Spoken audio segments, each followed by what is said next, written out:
আমেরিকার president Donald ট্রাম্পের পাল্টা শুল্ক আরোপ স্থগিতাদেশের মেয়াদ ৯ জুলাই শেষ হতে যাচ্ছে। হাতে মাত্র কয়েক ঘন্টা। এর আগেই কয়েকটি বাণিজ্য চুক্তি প্রায় চূড়ান্ত করে ফেলেছে আমেরিকা। বার্তা সংস্থা রয়টার্স এক প্রতিবেদনে জানিয়েছে এসব তথ্য। প্রতিবেদন বলছে ৯ জুলাইয়ের মধ্যেই উচ্চ শুল্কের বিষয়ে বিভিন্ন দেশকে জানানো হবে বলে মার্কিন প্রেসিডেন্ট জানিয়েছেন। উচ্চ শুল্ক হার ১ আগস্ট থেকে কার্যকর হওয়ার কথা রয়েছে।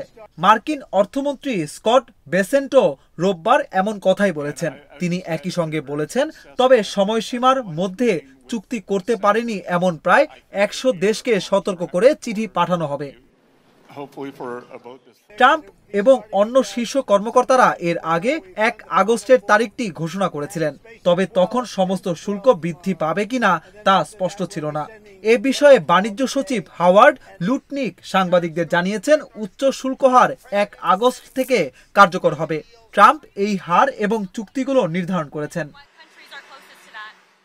গত ২ এপ্রিলে আমেরিকার বাজারে বিভিন্ন দেশের পণ্যের ওপর উচ্চ হারে শুল্ক আরোপের ঘোষণা দেন ট্রাম্প। বেশিরভাগ দেশের ওপর ১০% ভিত্তিক শুল্ক হার এবং ৫০% ভিত্তিক অতিরিক্ত শুল্ক ঘোষণা করেন তিনি। পরে ১০% বাদে সকলের জন্য কার্যকর শুল্ক নীতি ৯ জুলাই পর্যন্ত স্থগিত করা হয়।